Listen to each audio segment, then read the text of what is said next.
That's what you.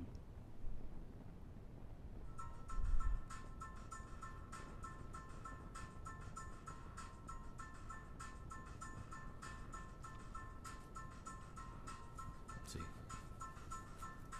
Oh, okay, yeah.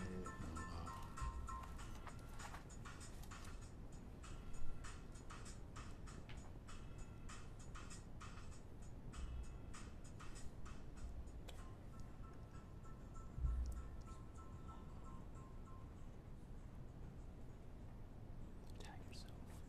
Tag yourself in that. I don't know how we do that. Well, we edit the part.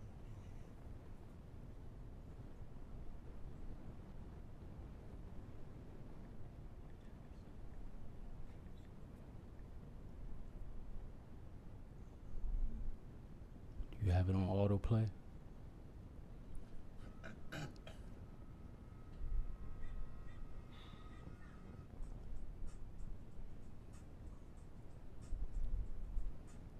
Well, Trey, you know how to do it, bro. You edit How the to post. tag it. You edit the post. Yeah. Let me see. Tag yourself.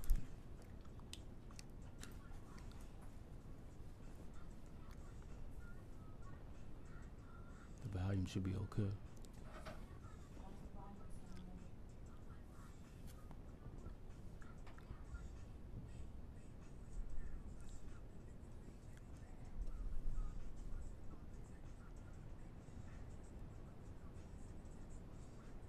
Oh, y'all find out.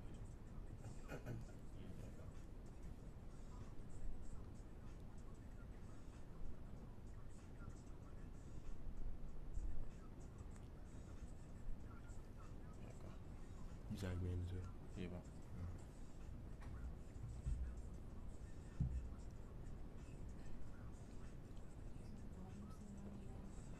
How's the peak meter? How's the peak meter?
You got it on the right side of the screen? Is it on the right side? The video, because we're not seeing it on here. Then you're going to hit space. Mm.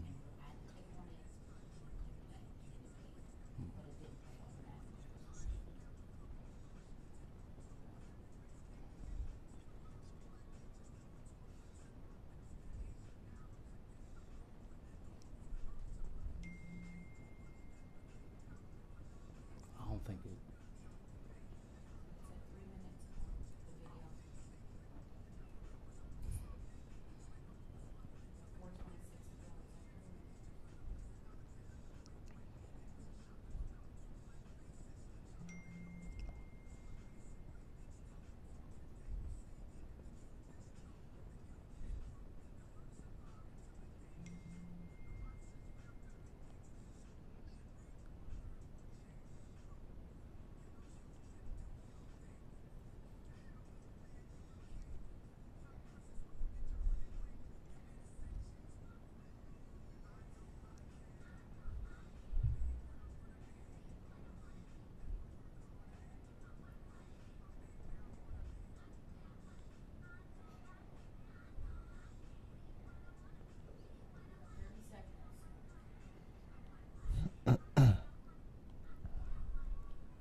right?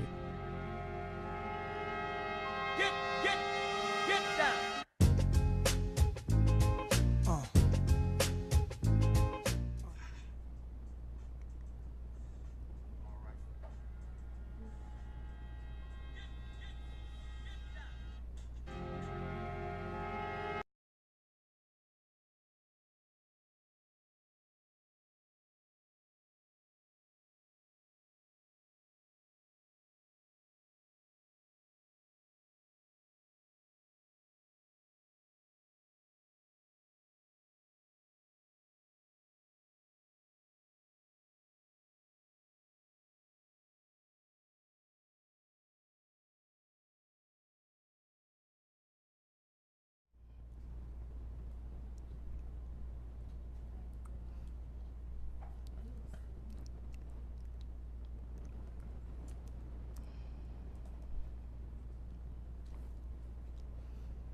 Okay.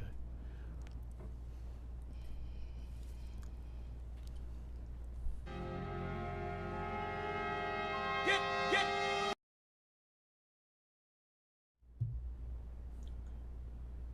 All right. This is brother. Brother Sharif with the Hour of Power. Go to Hour of Power Sharif Hamid on YouTube. Subscribe and share the channel so we can continue to lift the mind, body, and soul of our people.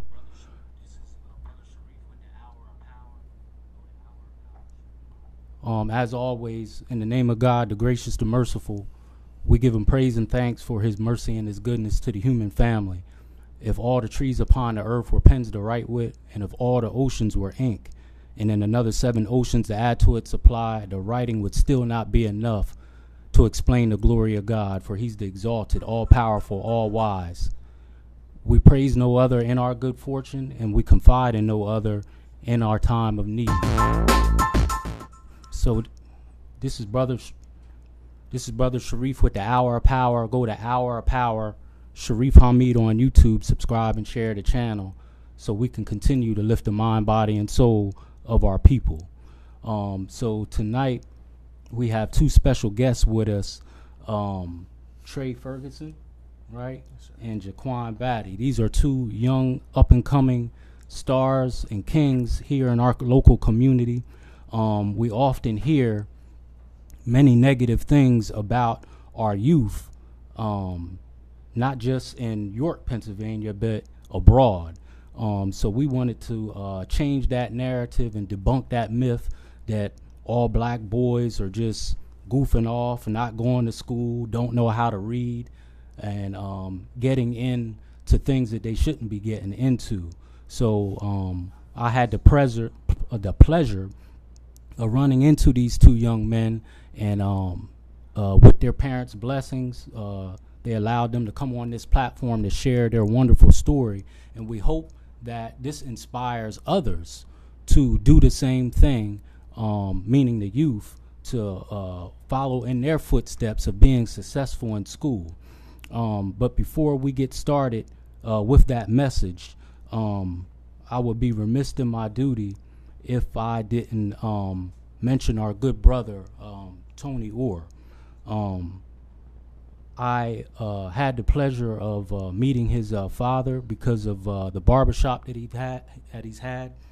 Even before he had his own barbershop, he was there with Mr. Leon there on College Avenue. He was always a kind brother. And as they say, the apple don't fall far from the tree. That could be positive or negative. But in this aspect, it's nothing but positive. I wasn't close friends with Tony Orr Jr., but we would see each other passing, and he would always, give me a pound and say what's up. I wish I did have the opportunity to get to know him more on a personal level. But I know he was a good brother just by what I heard from other people. So, we're very sad, about his departure, and this show is dedicated to him.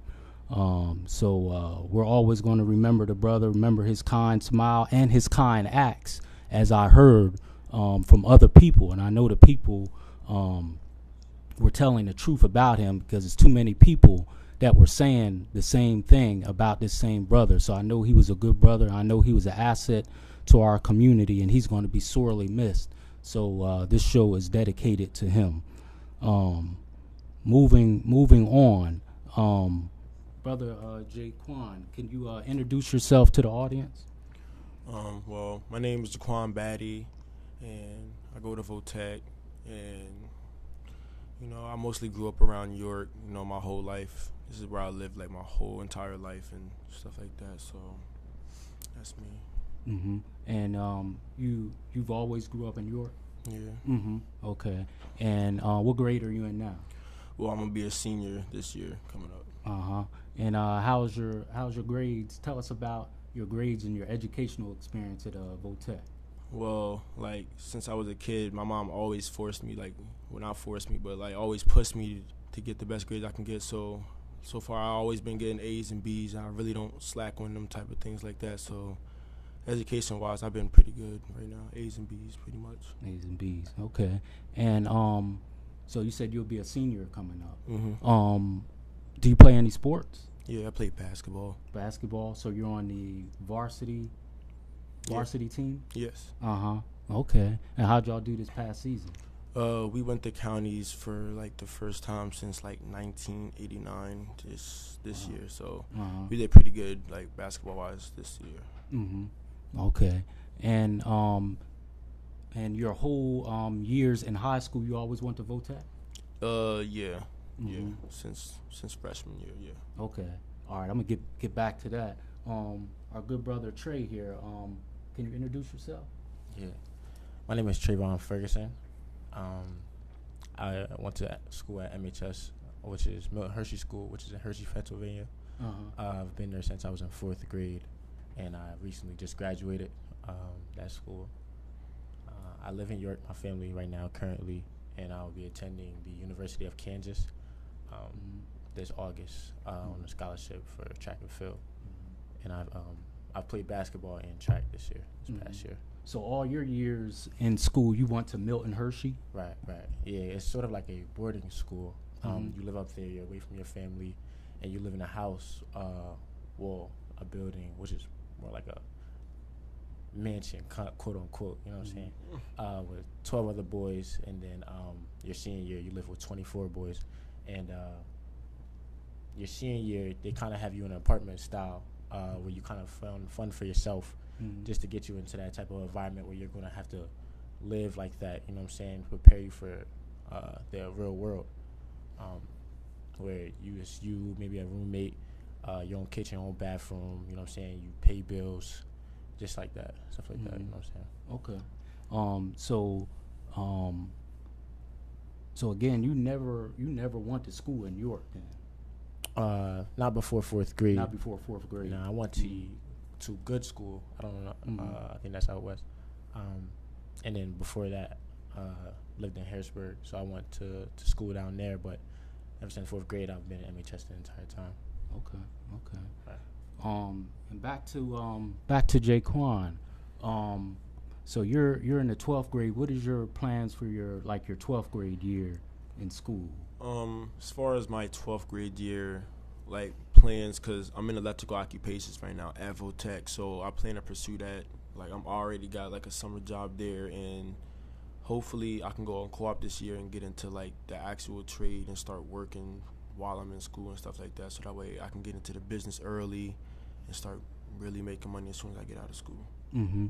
And for the listening audience out there, if you want to call in and make any comments, or give these young brothers encouragement, the call-in number is 717-846-5067. So at 717-846-5067 if you want to call in and make any comments. And your mom is watching, so make sure y'all give mom a shout. You want to give your mom a shout out? Yeah, don't be tense. This is the hour of power, man. You ain't in no church, ain't no mosque. We family here, man. Yeah. So we know y'all ain't did all this by yourself. So for sure. Yeah. My family is the Fergusons.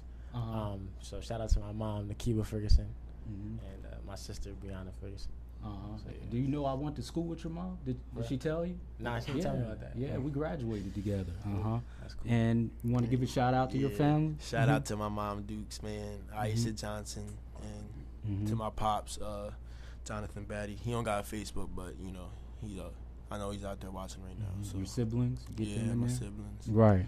Well, let's talk about your parents. I had made a statement before on one of my other shows that positive or negative, if you see a young person, let's say they're acting in a negative way, one of the common themes, if a child is acting positive or negative, is mostly the society says, who are their parents? Y'all ever hear that before? Right. Like, so if someone is acting up, first thing people say is like, who's their parents? But on the positive side, with you two young men, people are saying, like, that's how we got connected. People are saying, who are their parents? So I couldn't remember which one I saw y'all on first. You just see things on Facebook. Right. And I saw you doing your thing with basketball, and I think your mom was mentioning, do you have 2 jobs? Yeah. So you have 2 part-time or 2 full-time jobs? 2 part-time. 2 part. Yeah. So basically, you got a full-time job. Yeah. Because 2 part-time jobs. Now, do you do that on the off season?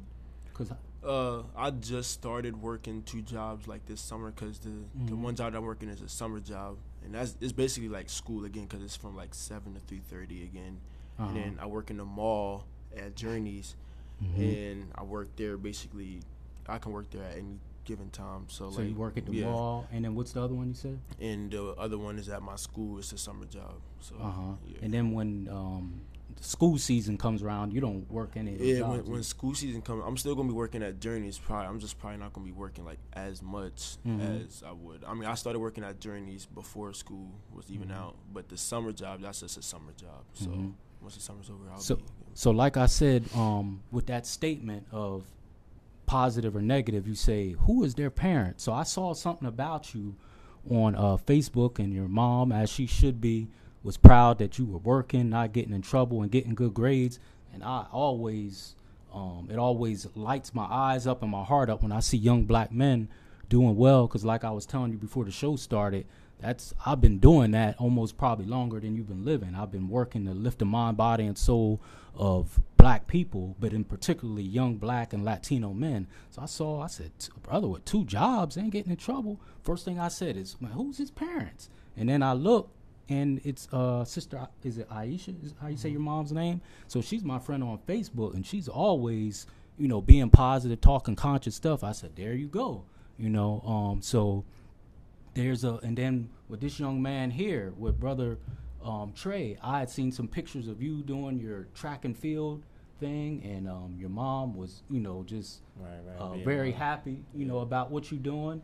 And I didn't even make the connection. I seen Ferguson. I said, wait a minute, I went to school with Ferguson, and everyone knows your family. Right.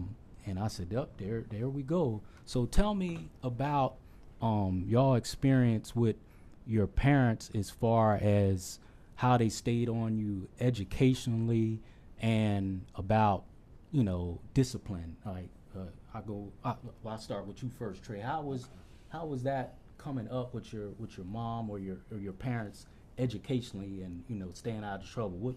What was that atmosphere like? Right. All right. So being my early childhood, I was in Harrisburg my first 8 years. Staying in sports and getting me into programs, and staying out of trouble. Usually the basic stuff, the hands-on thing that she can get, that she feels like she can control to get me out of trouble. You know what I'm saying? So that's one of the things that I picked up at a young age, and she implemented into her style of discipline to make sure that I'm focusing on the right track, right? So and then as I grew older and I went to MHS, and being away from her, not most of the time, it's kind of harder for her, it's more like a job than a regular lifestyle, than someone who's growing up with seeing their kid every day face to face, where she has to have to call me or ask an adult to see how he's doing. You know what I'm saying? It's like me being away from home. So what it looked like for on my perspective was she constantly has to call. She has to drive up here, which is like 45 minutes away, being in Hershey. You know what I'm saying? As far as just making sure I'm on the right track, keeping my head straight. And then our school has this system where it's called Infinite Campus, where all of our grades and reports of how we're doing, how we're acting, and what she has access to. So it's her being able to use that to make sure that I'm doing what I got to do. Mm-hmm. Now, with the school Milton Hershey, can anyone go to that school? Yeah, pretty much, but you have to be in like a financial deficit. You see what I'm saying? Mm-hmm. Basically, the average quote unquote lifestyle of a black home, or any home of white home, which is the school is very diverse. So basically, like it's more of a low financial standpoint. Okay. And that's where everyone culture starts to come together. They put them in this environment where it's culturally diverse, and you basically grow up around these people. You know what I'm saying? And which builds you in a lot of different ways that you don't know, and you see a lot of things in a lot of ways, and you really get to know a lot of people, and it's really a home away from home. And even though you were away from your mom, she still stayed on top of you about your grades all the time. Yeah. And I don't know if your mom is watching or not, but I can only imagine that because Nakiba had this look that she could almost burn a hole through a wall. Exactly. You know what I'm talking about, exactly right? what you mean, So I know she was giving you the business, man. For real. Yep, but For real. that's great. Jahkwan, how was it for you coming up with your mom as far as her discipline and instilling education in you? Well, like my mom, like since I was in kindergarten, I never really had problems with my grades, so it wasn't really something that she was enforcing. I just always stayed on top of it, like just always on top of my schoolwork. But like around middle school is when I started like slipping up, and then you know like that's when I started seeing that like she's really like she's serious about my education because she knows that it's only going to benefit me. So after that, like I started picking it up, and then that's when I got. Now, when you said you was kind of slipping off a little bit, what was going on? Like it was just that like it was just a point of time where like. Cause that's when I started playing basketball when I was younger, and like there was a time where I would like choose like playing basketball and spending time with my friends more than I was focused on doing my schoolwork, and like she started making me realize that, and then she started like really talking to me about like real stuff, like your education, that's the most important thing you can get right now, like, and she knows I love playing basketball, like that's my favorite thing to do, but like gotta focus on your schoolwork first and be a student athlete. So and I started picking that back up, and you know, it's just I started going back into my old ways. What middle school was you at? I went to Logos Academy. It's a private school on King Street by the Transfer Center. Oh, okay. And was you resistant to her discipline like most young boys are, or you didn't have a choice? Nah, it wasn't no choice because I already knew the consequences. Cause like, and I know she only did like the things that she did because she loved me and she wanted to see me do better, and she didn't want to see me fall like into that category where most men is really falling into now. So, you know, right. Thank you for that. So, right. Yeah. Back to you, Mr. Trey, because your educational upbringing is a little different, kind of unique with going to that. How did you adjust to that, going to a school? Did you say it wasn't co-ed, or did you say the girls and the boys were separated? And when you live, like where you live, like in a building. Oh, okay. But the educational environment was normal. It was boys and girls in there? For sure, like a regular school. But the living environment was separate. Definitely. How was it now when you were going through that process there, because you started in 4th grade, did you have any behavior issues, anything like that? Yeah, of course.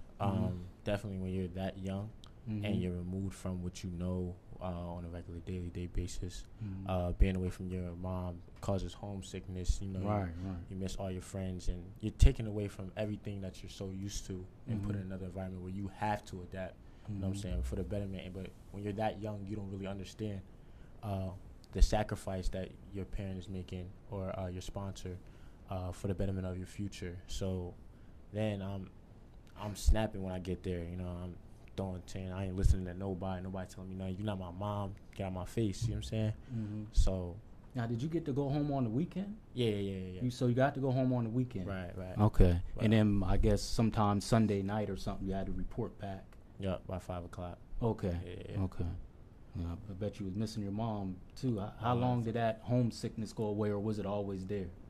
I would say until up to 6th grade, just because that's when you're allowed to play sports at that school. Mm-hmm. So when you get there, there's really nothing you can do but play like basketball outside, which is not the same because you don't really know everybody. You know what I'm saying? And you got to get used to different homes because you move every 4 years. To a different building with new kids and new house parents that you really have to Now, readapt. is this the school, like if you're going to Hershey Park, is that the school that sits up on the hill, the big like kind of brown building? That's the middle school. Oh, that's a middle school. Yeah, okay, like, I always wondered what that was. Like a castle, right? Yeah.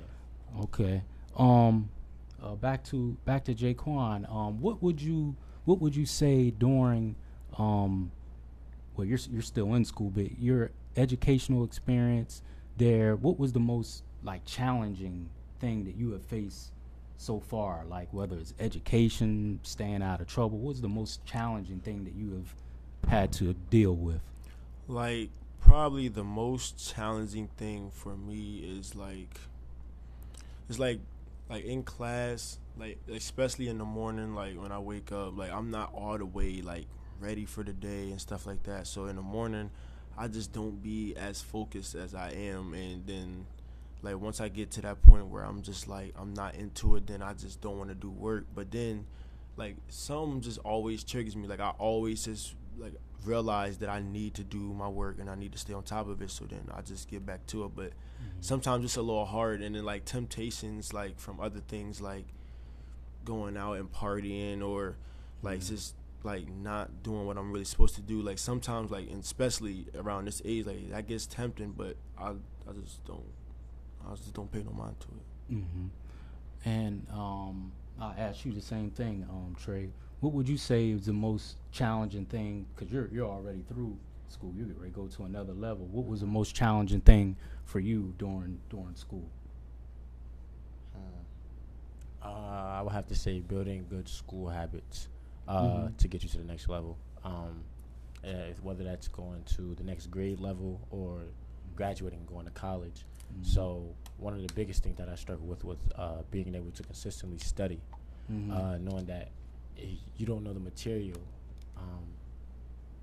you won't pass the test. Like, you know what I'm saying? Which is small, but it's definitely when you ask everyone who's going to the next level to college, or my friends who graduated from MHS, one of the big things that they stressed to me at a young age was to make sure that I adapt that ability to study on and manage my time.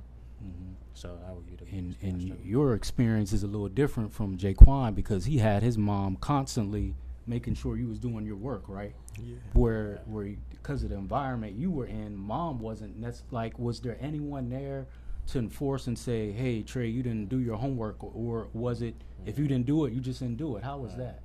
Well, you have a set of house parents, which is a couple, a married couple.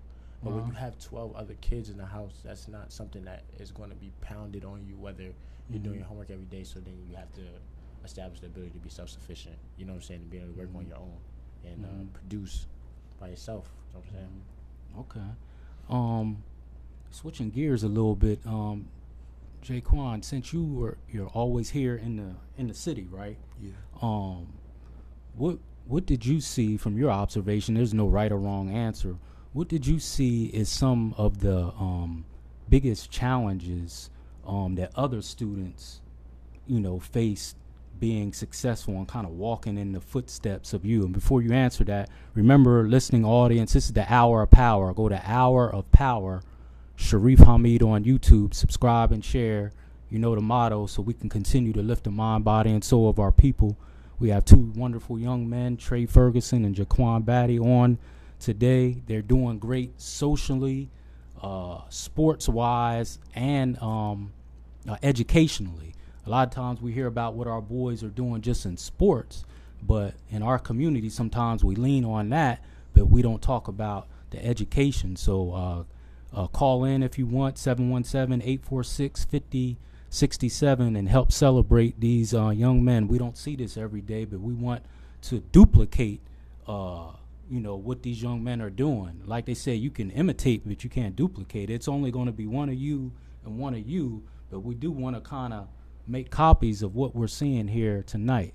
So what did you see as challenges with other young men coming up? Like, did you see them like not going to school, like their home life? What was making it rough for them?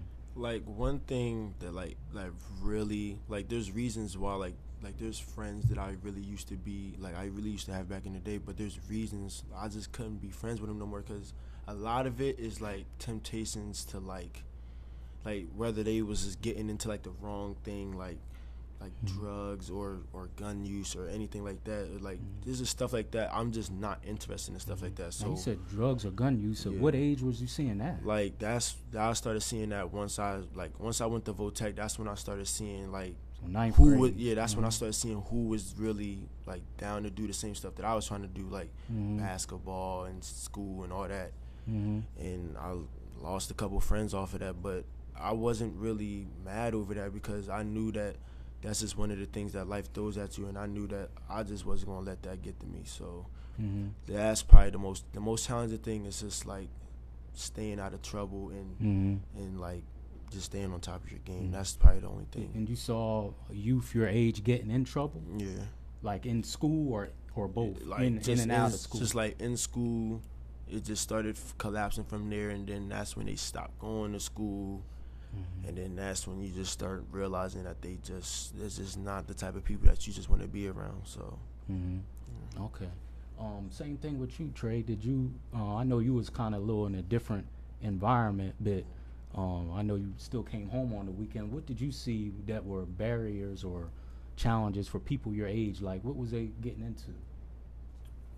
Well, having a sister who didn't go to my school, and I was able for me to see hands-on like what it's like for someone to go to the school out here in public school, and just coming home sometimes and seeing my sister fight was something that was like, whoa, like, you know what I'm saying? 'Cause that doesn't really go on like where I live. I went to school, or just walking down the street, you might see someone my age smoking, and it's like, whoa, like, you know, it hits you for the first time. But then when it comes to regular after, you kind of see that, or you sitting down, you playing the game, and you might hear gunshots.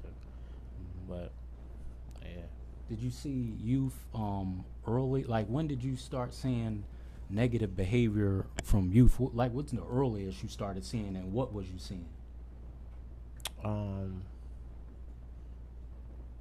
I would say when I was probably in 3rd grade, 4th grade, when you see fighting. But I don't know if you really kind of see if that's negative, because that's kind of goes in with life, you know. But as far as like anything else besides like your stereotypical negative behaviors like smoking or selling or whatever, I would say probably around my teenage years. So getting into high school, you started seeing negative behavior. Right. What do you think was causing it? I say the environment. When you see people who do similar things older, you know what I'm saying, you're not really gonna fall far from similar things that you grew up around, or your parents do, your brothers do, or the person down the street's doing, because you know what I'm saying. So I think that's what really picked up. That's how people usually picked up similar negative behaviors. Okay. Anything you want to add to that, Jahkwan? What do you think was causing some? Because you kicked it off. You said you saw drug use. Did you see like underage drinking or anything like that? Yeah, I saw all types of stuff like that, and like once I started seeing stuff like that, like I'm thinking the same thing. What's making you want to do stuff like that? Part of it is just wanting to fit in and wanting to be cool, wanting to do what all the older guys do, just wanting to be into a certain crowd. And then that's what people start doing. I mean, I ain't gonna call anybody out for it. I mean, people choose their own lives, but I mean, since some people are more vulnerable to go down the wrong path just because how they were growing up and they always seen it and stuff like that. Like I always look at it and I want to be different from that, and I just want to go down the right path and maybe try to make people see like that doing the right thing isn't all that bad. Did you have Did either of you have direct peer pressure, like someone directly? I know you said what you saw. Did you see people directly come to you and say, "Hey, do this or that"? Yeah, people always used to like come to me and ask me like, "Do I want to smoke? Do I want to drink? You want to go to this party or whatever?" And I always just say no, like 'cause that's just not something that I really want to do. Okay. Looks like someone's trying to call in. Hold on one second. Hello. All right.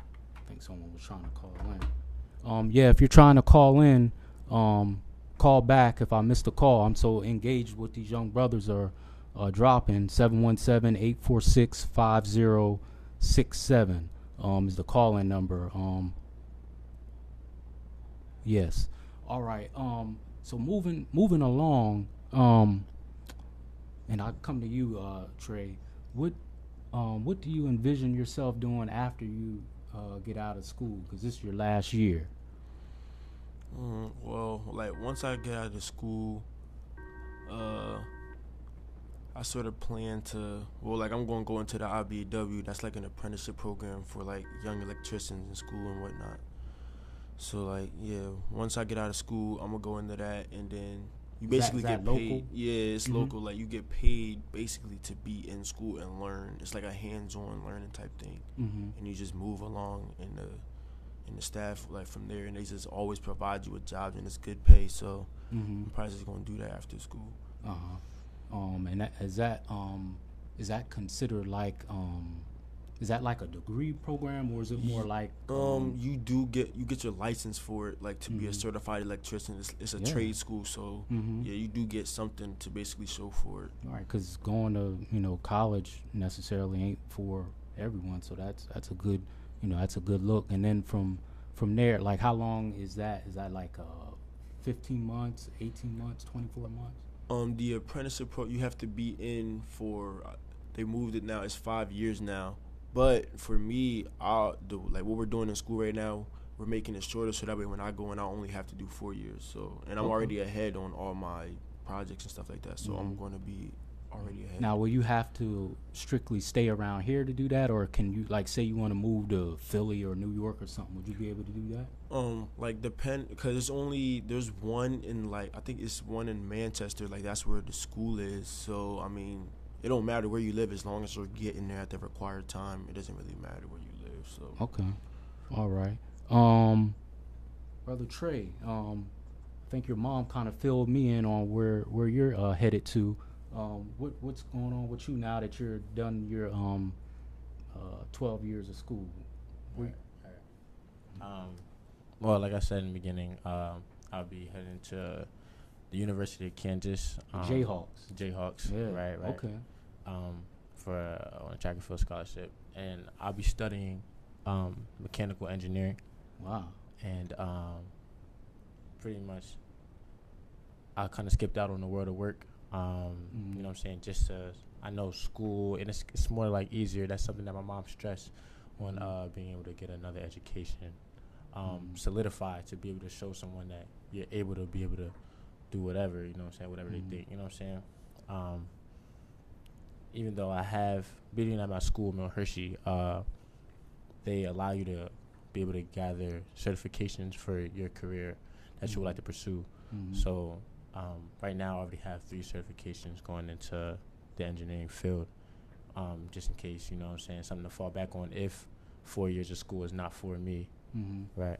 So that's great. And you're going there, so you're going there on a track and field scholarship, so you'll be out there, so you probably could be on TV for that then. Exactly. All right. Man, that's great. How you feel about going that far away from home? Have you ever been that far away from home before? Not for that long period of time, but I've definitely traveled away from home. I went to Michigan for a couple times. I went to Texas just for track meets, you know what I'm saying, being away. So and being away at Mill Hershey School and being like, you know what I'm saying, away from, separated from my family. Kind of primed you a little bit. Exactly. For that. Yeah. Man, that's great. So what time are you? Okay. Let's switch the gears a little bit. Anything else you want to add about your plans after school? Anything else coming up in your head? That's a great plan that you have too. Yeah. Cause like before I even went to like Votech for electrical, like my original plan was to like, cause I had hoop dreams all the time. Like I used to play, like I wanted to play in college ball. wanted to try to go to the NBA or whatever. I mean, that can still, like, I play basketball to try to get a scholarship, but I always know, like, if that doesn't work, then I'm always just going to go to the field. Hold on 1 second.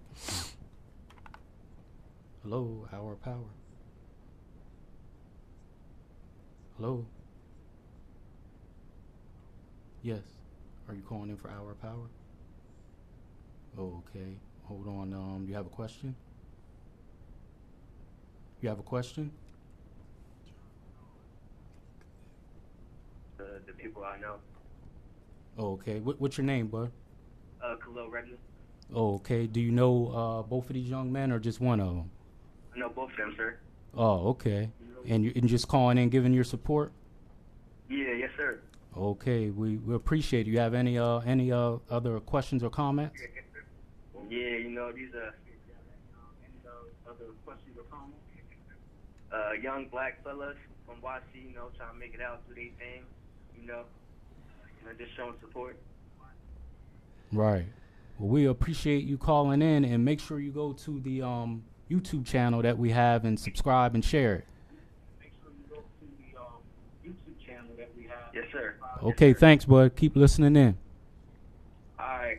Thank you. Yes, sir.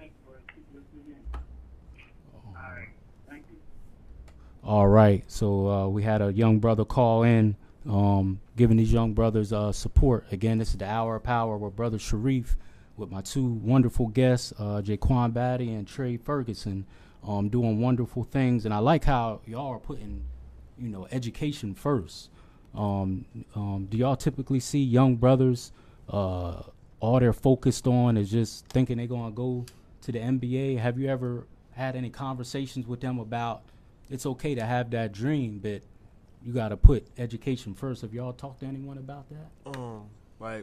I talk to my dad like all the time about that, like, cause he used to play basketball back in the day, and like he had scholarships and whatever, and things just didn't work out. And he always told me, like, when I was younger, like I told him, like, I always had like dreams about to go to the NBA and stuff like that. And he said, like, it's a very small chance that might happen, but if you gotta put the work in to do it. And part of it is you got to stay on top of your education, because no matter how good you are, if you're not smart enough to guide yourself to get a good education at a good school, they're not going to want you. So that's why I wanted to pick that up first, and then you can work on your game, because education seems to just come easy when you actually have your mind towards it. So that was one person I always had that conversation with.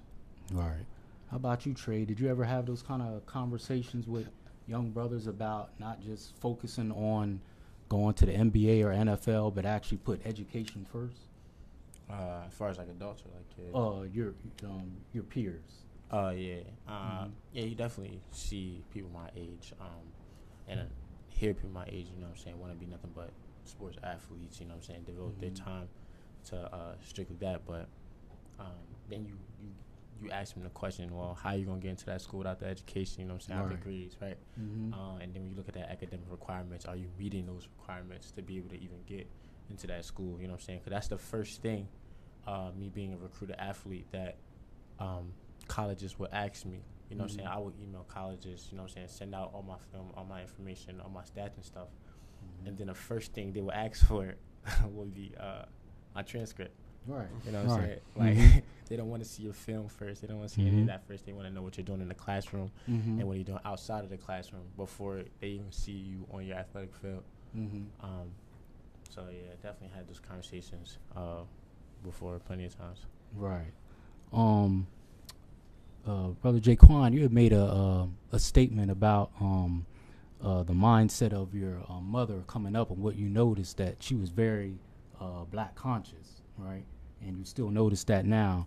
And question is for both of you. Coming up through school, did they teach or even encourage or expose y'all to any black or African history? No, not that I know of. There's like one class in my school about that, like that you could take during your senior year. And I talked to the teacher about it, and it's not exactly like about African American culture. It's just another basic history class. So I never went to a school. Was that at Votech? Yeah. It's at Tech. So all the years coming up, to your recollection, you'd never seen anything that promoted or taught Black history. Not one single class. Not one class. How did you? Other than, of course, you had your mother, but other than that, what was your perception about the history of Black people not having the school that you go to day in and day out teach it? Did you think that we accomplished anything, or how did that affect you? Like, cause like my mom, she always emphasized stuff like that, and like encouraged me to look up stuff on my own. And a lot of that I did do on my own. Like I looked up a lot of stuff. Like I saw some movies. I just read like a lot of stuff about it, and then that's how basically I kind of self-taught myself about like Black history and stuff like that, cause no school taught me that. So basically, she was like my teacher, and I just like looked up the information on my own and stuff like that. Did that change your mindset about did it encourage you once you started coming into knowledge yourself? Yeah, it did. Okay. And Trey, what was your experience with that? Going back as far as you could remember, was any schools teaching you anything about Black history? African history? Right. So as far as like a specific class for it, or bringing up the general knowledge, was here and there, but a class set on stone for African American or Black history wasn't provided at all until your senior year in high school at my school. At Milton Hershey. Yeah, Milton Hershey, which is one class that you could take senior year. And I hadn't taken myself. I took street law, but besides any other thing, I didn't really take any classes or know anything much about the history of Black and American people, as far as besides your historic figures that you usually hear about daily every year, like your Malcolm X, your Gandhi, or your Martin Luther King. Just the normal stuff. Right. Did that affect your perception about us as a people, like historically and now? Did you think that we just came here through slavery and we just really didn't do much? What are we doing? Did it affect you that way? It affected me. I use that in a more positive way. Not to. I use it as like, what are we doing together as a people to promote ourselves better across not just the nation but the world, to show that we're a higher power rather than just, you know what I'm saying, our past history of being slaves.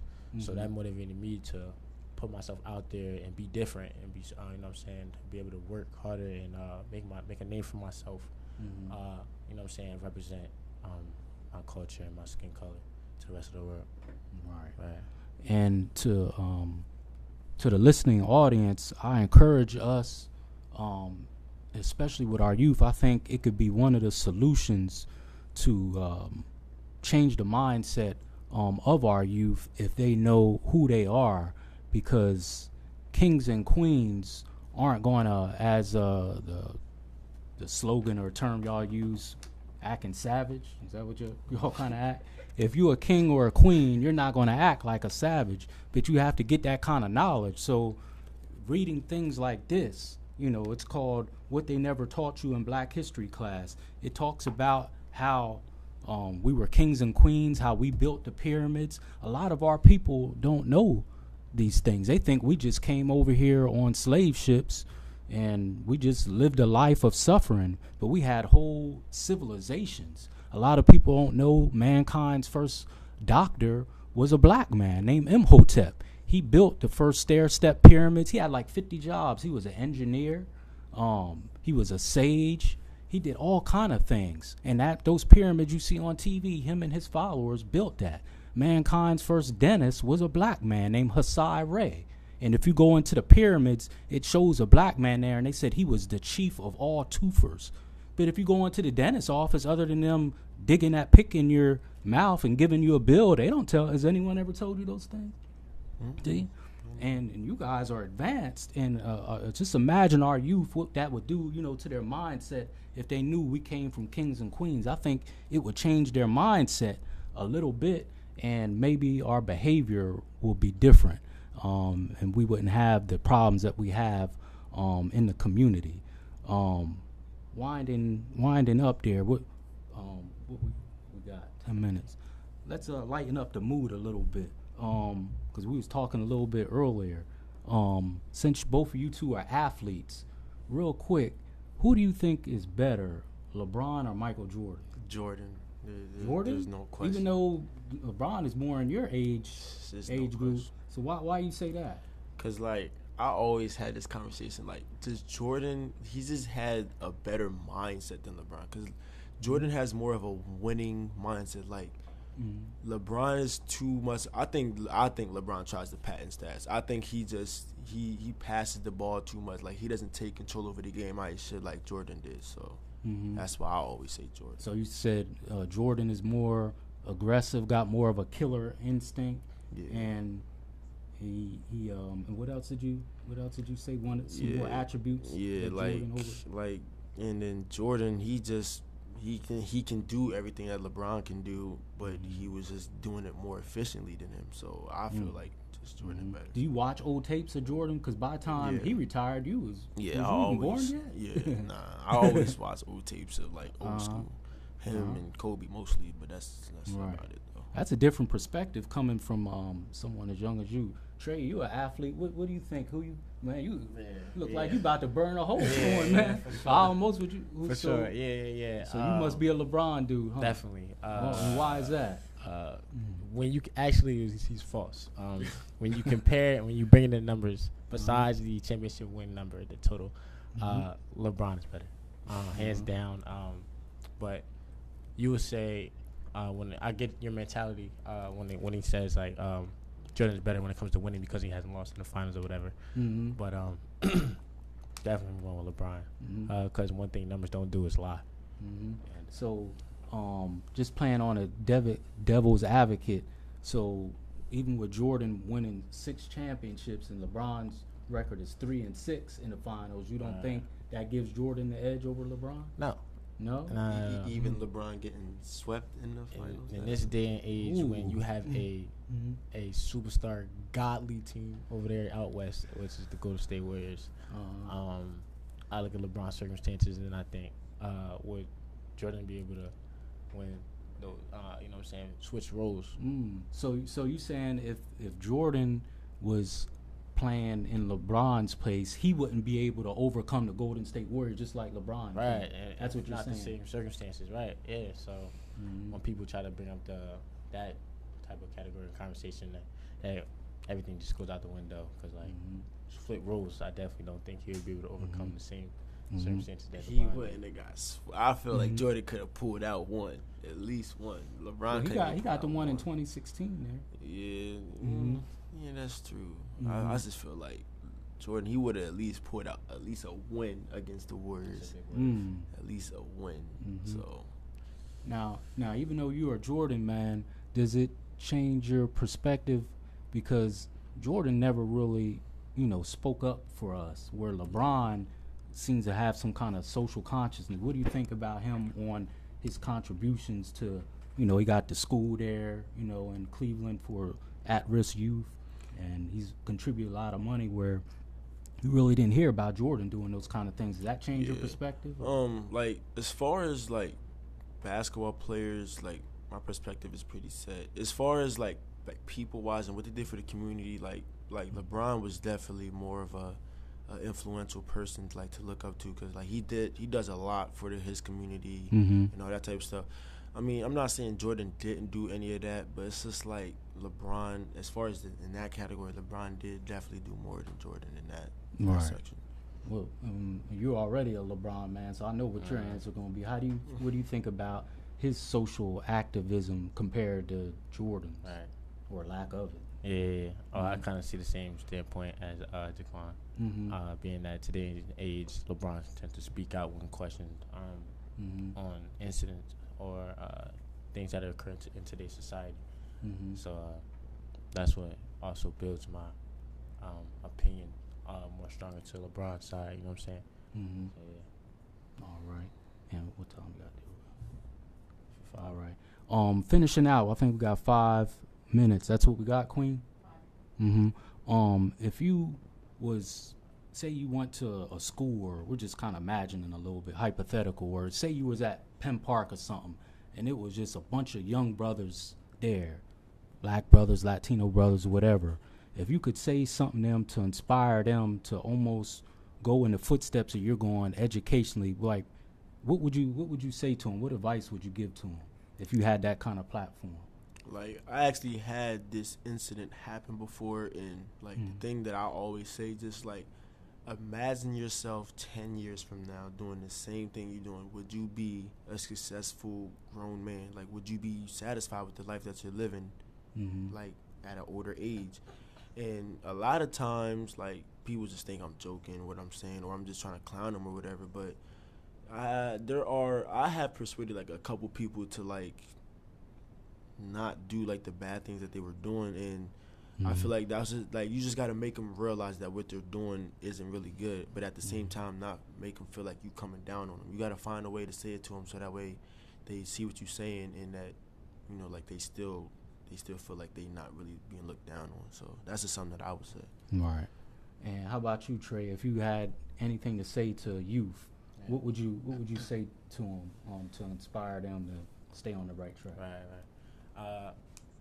One of the first things I would say was to be hungry and get hungry. You know what I'm saying? Find something that really motivates you, to push you in all aspects of your life, whether it's building character, working on yourself, performing in the classroom, and your athletic ability. You know what I'm saying? What's going to wake you up early in the morning to grind for whatever you want to do. You know what I'm saying? And for me, it was definitely speaking and gathering information from the perspective of what I want to be. So, like, I want to be an Olympian. So what I did was I had a conversation before with this Trinidadian Olympian, right? And he does decathlons where he do 10 events in the Olympics. So after I spoken with him, and I really reached the mindset that and level that you have to be on day in and day out. And then I started to look back at people in my community as far as, like, right now, are you hungry enough, you know what I'm saying, to really go out and achieve what you want to achieve, you know what I'm saying? Because everybody has dreams, everybody has goals, but do you have the mindset, work tolerance to be able to put in, you know what I'm saying, to achieve what you want to do? All right. Well, that's some great advice, man. That's some great advice from two young kings. Again, this is Brother Sharif with the Hour of Power. Go to Hour of Power, Sharif Hamid on YouTube. Subscribe and share. You know the motto, so we can continue to lift the mind, body, and soul of our people. We got Jahkwan, Batty, and we got Trey Ferguson on. This brother is going to Kansas next year, so I hope this ain't the last time I see and hear from you. Sure. You know, stay in contact with me if you need someone to talk to encourage you. I'm here. Same thing with you, brother. You going on with the apprenticeship, right? And 4 years, right? But no matter where you are, you can still continue with that. I'm so honored and proud of you too, coming on the show and what you're doing. We all make mistakes. You know, you may make a mistake, but you know, you pick yourself up and don't let anyone sway you and get you off, because you're going to a whole nother city and environment. That's a major, you know, university, and you don't know where, you know, you may pick up and go somewhere else. So you ain't came this far. Don't let no one or nothing, you know, get you off track, and continue to encourage others to do what you're doing. How much, Queen? Okay. So again, this is Brother Sharif with the Hour of Power. Subscribe and share the channel. That's how we keep this thing. That's how we keep this thing going. Hour of Power, SHAREEFHAMEED on YouTube. Hit the red subscribe button, and you will be linked in with all the messages we do. We really get really into it on the actual channel. But tune in next Wednesday at 8 p.m. and I will make a post on who I will have on the show. Thank you for listening. I'll leave you in peace. Assalamu alaikum.